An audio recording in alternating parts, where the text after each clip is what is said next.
Good morning friends, कैसे आप लोग। आज का जो हम लोग का नया टॉपिक है वो है लाइफ साइकिल इन प्लांट्स।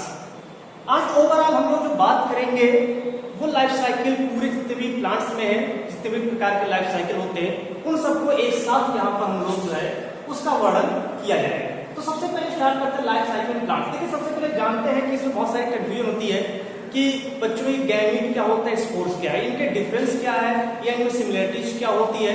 तो आज उसकी भी चीज देखेंगे, गैमीट और स्पोर्स में क्या सिमिलरिटीज है। इसके अलावा जो है हैप्लॉइड एंड डिप्लॉइड किसे कहते हैं उसकी भी सिमिलरिटीज को यहाँ पर हम लोग देखेंगे। तो हैप्लॉइड और डिप्लॉइड की सिमिलरिटीज देखेंगे, या ओवरऑल अल्टरनेशन ऑफ जनरेशन किसे कहते हैं उस चीज को यहाँ पर हम लोग जो है आज यहाँ पर पढ़ेंगे। तो सबसे पहले स्टार्ट करते हैं कि जो लाइफ साइकिल का पैटर्न है वो कैसे होता है। देखिए, जो लाइफ साइकिल का पैटर्न होता है इसमें कुल 2 फेज होते हैं। सबसे इंपॉर्टेंट अगर हम लोग बात करें तो इसमें 2 फेज होते हैं। एक होता है हैप्लॉइड फेज और दूसरा होता है डिप्लॉइड फेज। हैप्लॉइड फेज यहाँ पर हम लोग चूंकि पढ़ रहे हैं प्लांट्स के बारे में, तो हैप्लॉइड फेज जो होता है जिसको डिनोट करते हैं हम लोग गैमेटोफाइट से। मिस कह सकते हैं कि जो गैमेटोफिटिक प्लांट्स होते हैं, चाहे उसको गैमेटोफाइट बोले या गैमेटोफिटिक बोले, जो गैमेटोफाइट होता है वो हैप्लॉइड नेचर के होते हैं, जबकि जो स्पोरोफाइट होता है ये स्पोरोफाइट डिप्लॉइड होता है। तो इसी चीज को हम लोग को पढ़ना है कि गैमेटोफाइट और स्पोरोफाइट क्या होते हैं और ये किस प्रकार से इससे बनने वाले जो गैमेट और स्पोर्स है वो किस तरह से एक दूसरे से भिन्न है या उनकी क्या सिमिलरिटीज है उसको भी यहाँ पर हम लोग पढ़ेंगे। तो मेरा आज हम लोग का टॉपिक रहेगा अल्टरनेशन ऑफ जनरेशन। अगर हम लोग बात करें कि एल्गी में alternation of generation different type का होता है, लेकिन इसके अलावा जो जैसे ब्रायोफाइटा हो गया, ब्रायोफाइट्स या टेरोफाइट्स जिम्नोस्पर्मी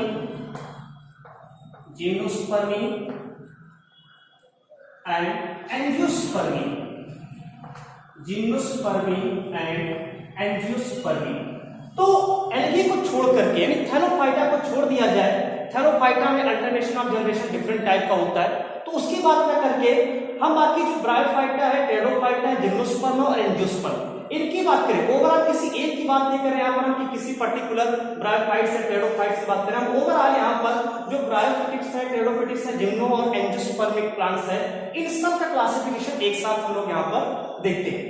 तो सबसे पहले समझते हैं कि ब्रायोफिटिक, टेरोफिटिक या जिम्नोस्पर्म, एंजियोस्पर्मिक जो प्लांट्स होते हैं उसमें गैमेटोफाइट और स्पोरोफाइट का क्या रोल होता है। देखिए, गैमेटोफाइट नाम से स्पष्ट हो रहा है कि एक ऐसा प्लांट्स है या एक ऐसी फेज है या एक ऐसी अवस्था है जिसमें गैमेट का फॉर्मेशन होगा, जबकि स्पोरोफाइट एक ऐसी फेज है जहां पर स्पोर्स बनेंगे। एक्चुअल में होता क्या है कि समझते हैं बच्चे गैमेट और स्पोर्स यहाँ पर सेम मानते हैं, लेकिन यहाँ पर उसको कुछ डिफरेंस यहाँ पर हम लोग देखेंगे। तो सबसे पहले स्टार्ट करते हैं जो गैमेटोफाइट और स्पोरोफाइट है इसके दोनों फेजेस। पहले समझना है गैमेटोफाइट क्या होते हैं, हैप्लॉइड होता है, जबकि स्पोरोफाइट क्या होते हैं, ये डिप्लॉइड होता है। चलिए इसको समझते हैं एग्जांपल से।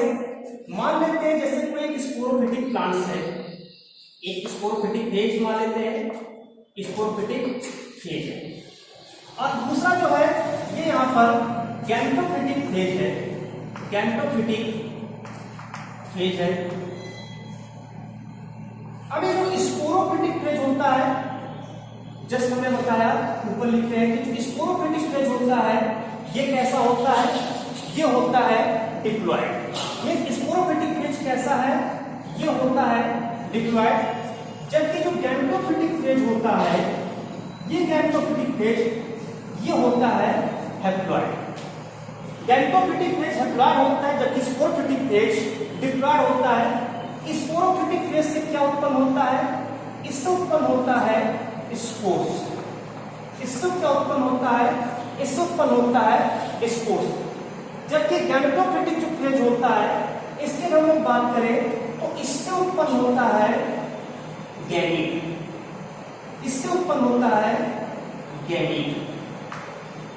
देखिए, जो स्पोर्स होते हैं और जो गैमीट होते हैं इसके हम लोग बात करें तो जो स्पोर्स है ये भी हैप्लॉइड होता है, जबकि गैमीट जो होता है ये भी हैप्लॉइड। अब स्पोर्स भी हैप्लॉइड है और गैमीट भी हैप्लॉइड है। फिर ये कि दिमाग में क्वेश्चन है कि गैमेटोफाइट गैमीट जो हैप्लॉइड है इससे हैप्लॉइड कोशिका बनी है, किंतु यहाँ डिप्लॉइड से हैप्लॉइड कोशिका कैसे बनती है, तो इसको समझेंगे यहाँ पर। देखिए जो डिप्लॉइड से अगर गैमेटोफाइट हैप्लॉइड में जाना है तो यहाँ पर एक चीज पढ़े होंगे, बहुत अच्छी चीज है कि यहाँ पर जो है एक डिवीजन होता है जिसको नाम देते हैं मियोसिस सेल डिवीजन। अगर हम लोग प्लांट में बात करें तो इसको जो है रिडक्शनल डिवीजन के नाम से भी जानते हैं, रिडक्शनल डिवीजन भी कहते हैं। तो मियोसिस सेल डिवीजन के द्वारा डिप्लॉइड सेल से हैप्लॉइड सेल का निर्माण होता है और ये स्पोर्स बनता है। गैमेटोफाइट में क्या होता है, अब गैमेटोफाइट में अगर ट्रिपुलर मियोसिस सेल डिवीजन हो जाए, जैसे प्लांट्स के हम लोग बात करें तो प्लांट्स में कभी भी मियोसिस सेल डिवीजन एक ही सेल में एक ही बार होती है, कभी भी दो बार नहीं होती। तो अगर स्पोरोफिटिक प्लांट्स है, एक बार उसमें मियोसिस सेल डिवीजन हो गया और वो स्पोर का फॉर्मेशन कर लिया, तो निश्चित रूप से उसकी अगली जो फेज होगी उस फेज को जो है वहां पर गैमेट के फॉर्मेशन में पूरा रिडक्शनल डिवीजन अर्थात मियोसिस नहीं। तो यहां पर क्या होगा, अगर मान लीजिए मियोसिस हो जाए तो क्या होता, n/2 करना पड़ता, जैसा होता नहीं है। तो यहां पर क्या होता है, इसमें जो गैमेटोफाइट होता है ये माइटोटिक डिवीजन करता है। गैमेटोफाइट से जो गैमेटोफाइट है उससे जो गैमेट बनता है वो गैमेट माइटोटिक के द्वारा बनता है, जबकि स्पोरोफाइट से स्पोर जो बनता है वो मियोसिस सेल डिवीजन के द्वारा बनता है, जिसके कारण वो हैप्लॉइड बनता है। अब ये होता क्या है कि कहेंगे कि ये गैमेट भी हैप्लॉइड है, स्पोर भी हैप्लॉइड, तो दोनों सिमिलर क्यों नहीं? देखिए अगर नंबर ऑफ क्रोमोसोम के अकॉर्डिंग हम लोग बात करें, देखिए यहाँ पर जो स्पोर्स हम लोग बात करेंगे सेक्सुअल रिप्रोडक्शन की बात करें, क्योंकि सेक्सुअल और एसेक्सुअल दो अलग अलग प्रकार के स्पोर्स होते हैं। तो ओवरऑल जो हम लोग आज बात कर रहे हैं वो सेक्सुअल फेज की बात कर रहे हैं। तो सेक्सुअल फेज में स्पोर्ट्स में लोग बात करें, एसेक्सुअल की फिर कभी हम लोग बात कर लेंगे। अभी हम लोग का मेन जो यहाँ पर है सेक्सुअल में स्पोर्ट्स के बारे में। तो यहाँ पर देख रहे हैं कि स्पोर्ट्स भी हैप्लॉइड है एंड गैमेट भी हैप्लॉइड है। तो number of chromosome is equal है, यानी कि सेम है। जब सेम है तो ये स्पोर्ट्स और गैमेट में अंतर क्या है, ये बात देखिए। जो स्पोर्ट्स होते हैं ये स्पोर्स कहां से उत्पन्न हुआ है, फॉर्म बाय स्पोरोफाइट, जबकि गैमेट कहां से उत्पन्न हुआ है, gamete form by gametophyte. Number of chromosome के अकॉर्डिंग अगर बात करें तो दे आर इक्वल, सेम है, लेकिन ये सिनोनिम्स नहीं है, ये दूसरे के सिनोनिम्स नहीं है, क्योंकि स्पोर्स अलग होते हैं, गैमेट अलग होते हैं। तो ये यहां पर स्पोरोफाइट से स्पोर्स बनता है, गैमेटोफाइट से गैमेट बनता है। अगर हम इसको जोड़ दें, स्पोर्स से फिर एक मैच्योर गैमेटोफाइट बनता है, ये यहां पर गैमेटोफाइट फेज में स्टार्ट हुआ। और ये गैमेट जो होते हैं पता होगा, पढ़े होंगे कि गैमेट दो प्रकार के होते हैं, एक मेल होता है और दूसरा फीमेल होता है।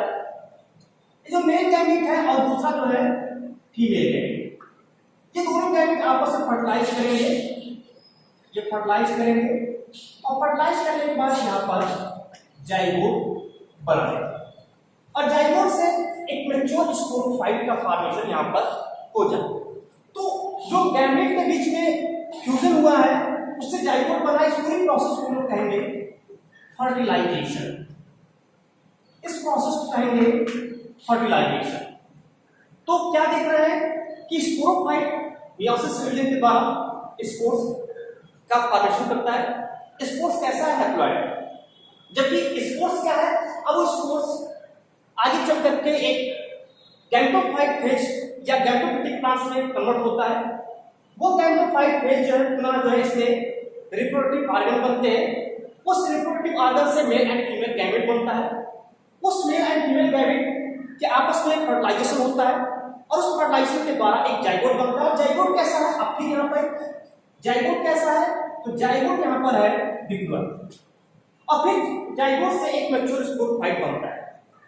फिर एक क्वेश्चन यहाँ पर आता है कि गैमेट की उत्पत्ति किससे होती है, गैमेट किससे संबंधित है?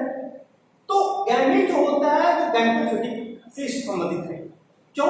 एक चीज को यहाँ पर ध्यान देना है, हमेशा याद रखना है, क्लियर कट याद रखना है कि जो भी हैप्लॉइड फेज होंगे, इस चीज को हमेशा के लिए याद रखना है और इसको भी दिमाग में रखना है कि जो भी हैप्लॉइड स्ट्रक्चर या हैप्लॉइड फेज होगा ये हैप्लॉइड फेज जो भी हो, ये हैप्लॉइड फेज गैमेटोफाइट को शो करेगा। इस चीज को अपने माइंड में सेट कर लें। जबकि जो डिप्लॉयड फेज होगा, डिप्लॉयड फेज होगा, ये डिप्लॉयड फेज किसको डिनोट करेगा? इसको। तो अगर इस चीज को दिमाग में सेट है तो हम आसानी से बता सकते हैं कि स्पोर्ट्स की उत्पत्ति कैसे, स्पोर्ट किससे संबंधित है या गैमेट किससे संबंधित है। तो यहां पर अगर हम बात करें कि कहा जाए कि स्पोर्ट्स कहां से निकलता है, तो स्पोर्ट्स किससे रिलेटेड होता है, ये बात करें कि स्पोर्ट्स किससे संबंधित होता है, तो स्पोर्ट जो संबंधित होता है वो गैमेटोफाइट से। गैमेट क्या है, वो स्पोर्ट्स क्या है? Spore is the first cell of gametophyte.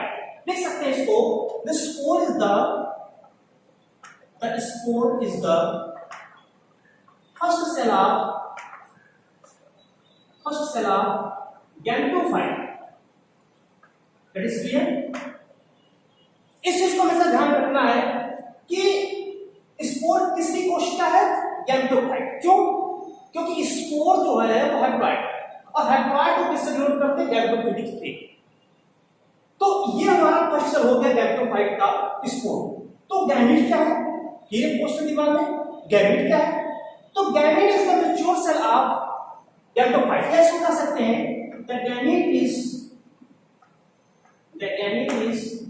Mature cell या final cell is the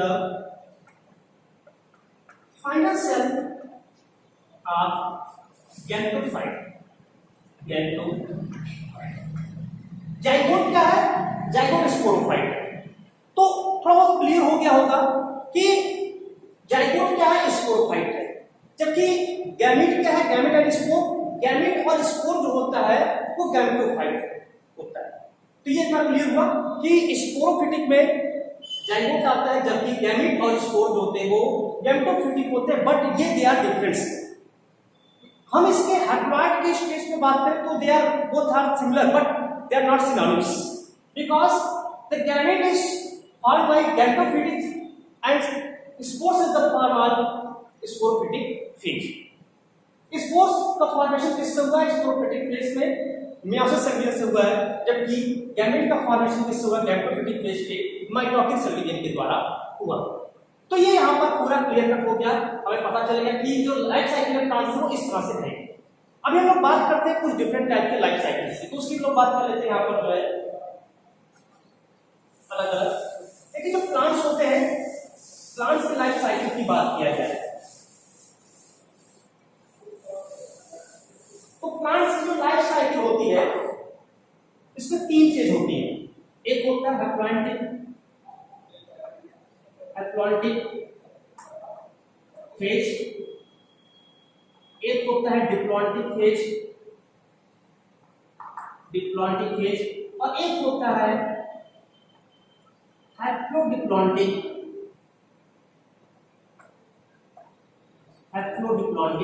phase.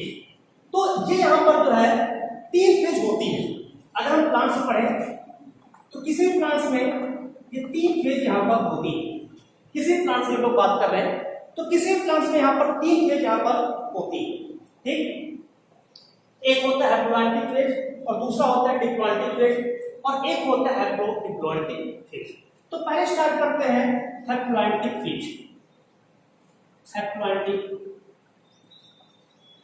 Phase. देखिए हैप्लॉइडिक फेज में एक शब्द आ रहा है हैप्लॉइड, मींस यहां पर मेन क्या वर्ड है? वो हैप्लॉइड।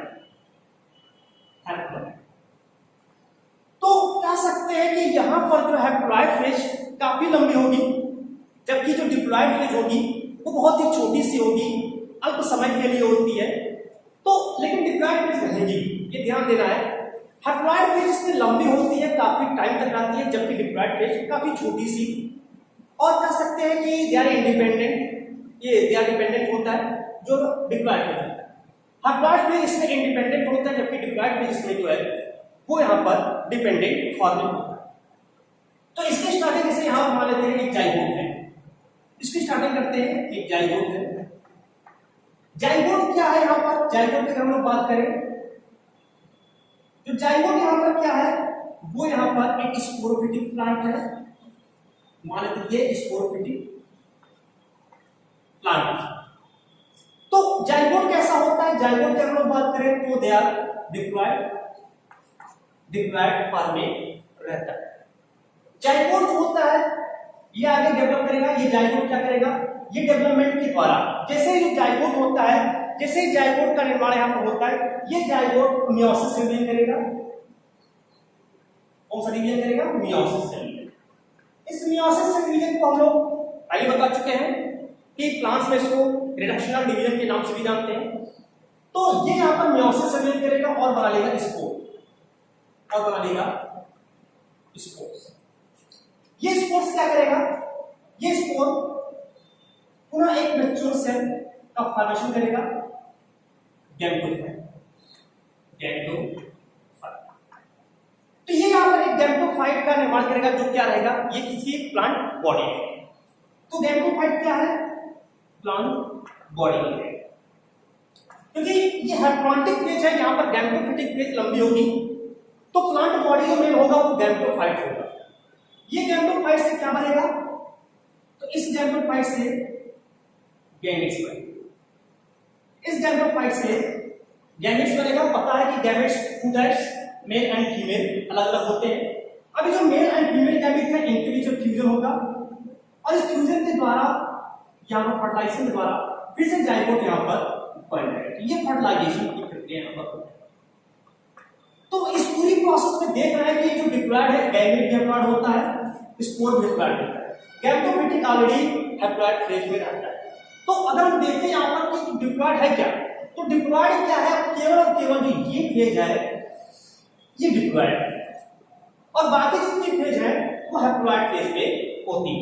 तो ये यहाँ पर जो है इसको कहते हैं हैप्लॉयडिक फेज, जहां पर हैप्लॉयड मींस गैमेटोफिटिक फेज होती है वो काफी लंबी हो, जबकि जो उसके जो उस पर डिपेंडेंट हो यानी स्पोरोफिटिक फेज वो बहुत ही कुछ समय के लिए होती है, तो उसको हम लोग हैप्लॉयडिक फेज कहते हैं। इसका एग्जाम्पल बड़ा इंपॉर्टेंट होता है, क्योंकि अगर कंपटीशन बात करें, चाहे वो नीट में पीएमटी किसी भी प्रकार के क्वेश्चन है, पीएमटी जो पहले होता था पीएमटी तो खैर नीट ही है, तो डिफरेंट का जो मेडिकल में जो भी एग्जाम्स होते हैं उस मेडिकल एग्जाम्स में जो उसके एग्जाम्पल होते हैं बहुत ही ज्यादा इंपॉर्टेंट होते हैं। तो जो एल्गी होती है उस एल्गी में हैप्लॉयडिक फेज यूजुअली पाई जाती है, जितने भी एल्गी है, कुछ एल्गी को छोड़ करके, उसको कुछ एल्गी जो छोड़ेंगे उसको हम अभी आगे पढ़ लेंगे। अभी हम कुछ एल्गी की बात कर रहे हैं। कुछ एल्गी जैसे कि मान लेते हैं वॉलवॉक्स है, वॉलवॉक्स, स्पाइरोगैरा, फ्लेमाइडोमोनास, तो ये जो एल्गी स्पीसीज है, स्पीसीज, इसमें जो है हैप्लॉयडिक फेज होता है। The most important example volvox, spirogyra and chlamydomonas, क्योंकि अगर एनसीईआरटी के बारे में बात करें तो एनसीईआरटी में ये हमारे टॉपिक में एनसीईआरटी के, और ये नीट में भी टॉपिक है, इसलिए इसका एग्जांपल देना बहुत ही आसान जो है आवश्यक रहता है। तो ये हमारा जो है निकल करके आया कि इसमें कौन कौन से हैप्लॉयडिक फेज में क्या क्या आता है। तो हैप्लॉयडिक फेज में वॉलवॉक्स में हैप्लॉयडिक फेज होता है, स्पाइरोगैरा में होता है, फ्लेमाइडोमोनास में हैप्लॉयडिक फेज आता है। अब हम बात करते हैं डिप्लॉयडिक फेज। सेकंड होता है डिप्लॉयडिक फेज। अब जैसे कि नाम से स्पष्ट है डिप्लॉयडिक फेज है, मैं इसमें जो पूरा फेज होगा उसमें मेन क्या होगा, डिप्लॉयड फेज होगा। मेन क्या है, डिप्लॉयड। अब डिप्लॉयड इसमें मेन है तो मींस कह सकते हैं स्पोरोफिटिक जो होगा ये यहाँ पर ज्यादा इंपॉर्टेंट रहेगा, यानी इस डिप्लॉयड है तो स्पोरोफिटिक फेज यहाँ पर ज्यादा इंपॉर्टेंट होता है। तो यहाँ पर मेन प्लांट्स क्या है, स्पोरोफाइट। ये स्पोरोफिटिक या स्पोरोफाइट जो होंगे ये यहाँ पर मेन प्लांट है। मेन प्लांट इसमें क्या है, वो स्पोरोफिटिक है। तो मेन प्लांट इसमें स्पोरोफिटिक होता है। अब स्पोरोफिटिक से पुनः मियोसिस से भी होता है, और इस मियोसिस से विजन के द्वारा जब मियोसिस होता है, इस मियोसिस के द्वारा स्पोर्स का फॉर्मेशन होता है। स्पोर्स यहाँ पर बनते हैं। ये स्पोर जो है मैच्योर होकर के मैच्योर गैमेटोफाइट का निर्माण करता है, गैमेटोफाइट बनाता है, मैच्योर गैमेटोफाइट। और ये गैमेटोफाइट जो होता है, ये गैमेटोफाइट से गैमेट बनता है, और ये जो गैमेट जो होता है आपस में फ्यूज करने के बाद ये यहां पर जाइगोट बनाता है, जाइगोट, और ये जाइगोट पूरा जो है एक मैच्योर स्पोरोफाइट का फॉर्मेशन कर देता है। तो इस तरह से ओवरऑल हम क्या देख रहे हैं कि ये स्पोरोफाइट मेन प्लांट्स होता है, जबकि जो स्पोर, गैमेटोफाइट और गैमेट, देखिए गैमेटोफाइट की अगर हम लोग बात करें तो जो भी हमारे गैमेटोफिटिक प्लांट्स होते हैं, उस गैमेटोफिटिक प्लांट्स में जो गैमेटोफाइट होता है डिपेंडेंट होता है, वो जो डिपेंडेंट होता है, जो गैमेटोफाइट होता है डिपेंडेंट होता है, किस पर डिपेंडेंट होता है, स्पोरोफाइट पर होता है। और जो गैमेटोफाइट होता है ये फ्यू टाइम्स के लिए आता है, बहुत ही शार्ट टाइम्स के लिए यहाँ पर आता है। तो यहाँ पर जो गैमेटोफाइट में होता है ये बहुत ही शार्ट टाइम के लिए होता है, वेरी शार्ट, इसमें जो है डिपेंडेंट होता है, इसको कह सकते हैं very short dependent, very short dependent. तो ये फ्यू सेल गैमेटोफाइट होता है या फ्यू सेल प्लांट है। तो ये यहां पर क्या निकल कर क्या रहा है कि बहुत ही अल्प टाइम के लिए जैसे स्पोरोफाइट से स्पोर्स बना, वो स्पोर्स शीघ्र ही मैच्योर होकर के गैमेटोफाइट बना है बहुत ही कम टाइम के लिए, और ये गैमेटोफाइट शीघ्र ही गैमेट बनता है, जैसे ही गैमेट बनता है गैमेट में फ्यूजन होकर के जाइगोट बन जाता है। तो जो 90% टाइम होता है, 90% जो टाइम होता है वो स्पोरोफाइट का होता है, बाकी 10% जो होता है गैमेटोफाइट का होता है। तो यहाँ पर जो सबसे लंबी फेज आती है वो स्पोरोफिटिक होती है, और इसीलिए इसको हम लोग जो है डिप्लॉयंटिक फेज के नाम से जानते हैं। अब ये क्वेश्चन दिमाग में आता है कि डिप्लॉयंटिक फेज जो होता है ये किस पौधों में पाया जाता है। जैसे एग्जांपल की अगर बात करें तो जितने भी जिम्नोस्पर्मिक प्लांट हैं, all gymnospermic plants and angiospermic plants both are diplobiontic type of plants, both are diplobiontic plants। तो ये क्या है, स्पोरोफिटिक प्लांट भी कह सकते हैं या डिप्लॉयंटिक लाइफ साइकिल यहाँ पर पाई जाती है। इसके अलावा एक और एग्जांपल इसमें होता है जो बड़ा इंपॉर्टेंट है, कुछ एल्गी जैसे ब्राउन एल्गी है, ब्राउन एल्गी, इस ब्राउन एल्गी में एग्जांपल फ्यूकस, फ्यूकस में भी डिप्लॉयंटिक फेज आता है। तो ये बड़ा इंपॉर्टेंट होता है, अगर अपवाद की बात करें तो अपवाद ही क्वेश्चन में आते हैं। तो फ्यूकस जो होता है ये डिप्लॉयंटिक फेज में आता है, तो इसके एग्जांपल बड़ा इंपॉर्टेंट है क्योंकि ये अपवाद रहता है। तीसरे फेज की बात करते हैं, हेप्टोडिप्लॉयंटिक फेज। नाम से स्पष्ट है कि हेप्टोडिप्लॉयंटिक फेज की बात कर रहे हैं, मींस यहां पर हैप्लॉयड एंड डिप्लॉयड दोनों रहेंगे और दोनों अप्रॉक्स इक्वल रहेंगे, हैप्लॉयड प्लस डिप्लॉयड। तो दोनों फेज क्या है, दोनों फेज जो है वो इक्वल फॉर्म में रहेंगे, हैप्लॉयड और डिप्लॉयड। सेम एक ही बनेगा, स्पोरोफाइट, स्पोरोफाइट, स्पोरोफाइट से यहां पर बनेगा स्पोर्स, मियोसिस रिलीजन के द्वारा स्पोर्स बनेगा, स्पोर्स। ये स्पोर्स से गैमेटोफाइट चले जाएगा, गैमेटोफाइट, ये गैमेटोफाइट से गैमेट बनेगा, गैमेट बनेगा, और ये गैमेट से फिर जो है फर्टिलाइजेशन होगा, जाइगोट बनेगा, और ये जाइगोट फिर आगे चल करके जो है एक मैच्योर स्पोरोफाइट बनाएगा। हमने देखा है कि यहाँ पर और इसमें कोई अंतर नहीं है, दोनों अगर जो लाइफ साइकिल देखिए अंतर नहीं है, लेकिन यहाँ पर थोड़ा सा अंतर किया आता है। हमने कहा कि ये जो स्पोरोफाइट होता है ये स्पोरोफाइट इंडिपेंडेंट फेज में होता है, जबकि इसमें गैमेटोफाइट डिपेंडेंट फेज में होता है। ये गैमेटोफाइट मात्र 10% टाइमिंग होती है और इनकी स्पोरोफाइट की 90% टाइमिंग होती है। तो दोनों में ये वेरिएशन है, लेकिन यहाँ पर हम क्या देखेंगे कि इसका जो रेशियो होता है 40-60 या 60-40 का रेशियो होता है। इसको समझेंगे किसमें 40-60 आता है और किसमें 60-40 का रेशियो आता है। तो ये जो यहाँ पे स्पोरोफाइट और गैमेटोफाइट, कभी स्पोरोफाइट इंडिपेंडेंट फॉर्म में होता है तो कभी गैमेटोफाइट इंडिपेंडेंट फॉर्म में रहेगा। तो ये जो होता है इससे जो हैप्लॉयड और डिप्लॉयड होता है लगभग 40 और 60 के रेशियो में या 60-40 के रेशियो में आता है। एग्जांपल की हम बात करें, इसके एग्जांपल सबसे पहले ब्रायोफाइटा की बात करें। जो ब्रायोफाइटा होता है, इस ब्रायोफाइटा में 40-60 का रेशियो होता है, मीन्स 40% स्पोरोफाइट टाइमिंग रखता है और 60% गैमेटोफाइट। क्योंकि जो ब्रायोफाइटा पढ़े होंगे इससे पहले कि ब्रायोफाइटा जो होता है उसका जो मेन प्लांट्स होता है, मेन वेजिटेटिव प्लांट्स जो होता है, दे आर गैमेटोफिटिक प्लांट्स। तो ये इसमें गैमेटोफाइट होता है और स्पोरोफाइट इसमें भी पाया जाता है, लेकिन कुछ समय के लिए दैट डिपेंडेंट। जो स्पोरोफाइट होता है, स्पोरोफाइट डिपेंडेंट फेज में होता है, जबकि गैमेटोफाइट इसमें इंडिपेंडेंट फेज में होता है। तो इसको लिख सकते हैं ब्रायोफाइटा में जो गैमेटोफाइट होता है वो कैसा होता है, तो गैमेटोफाइट जो फेज होता है ये यहाँ पर इंडिपेंडेंट होता है, इंडिपेंडेंट होता है। जबकि जो स्पोरोफाइट होता है, स्पोरोफाइट ये यहाँ पर डिपेंडेंट होता है। किस पर डिपेंडेंट होता है, they are dependent in gametophytic phase. क्यों? Because the plant body is gametophyte. तो यहां पर क्या है, जो मेन प्लांट बॉडी है वो गैमेटोफाइट है और गैमेटोफाइट पर डिपेंड क्या कर रहा है, स्पोरोफाइट कर रहा है। तो यहां पर जो रेशियो आएगा वो आएगा 40-60, यानी कि 40% sporophyte and 60% gametophyte. But in pteridophytic plants में हम बात करें, एग्जांपल दूसरे से देखेंगे टेरोफिटिक प्लांट्स।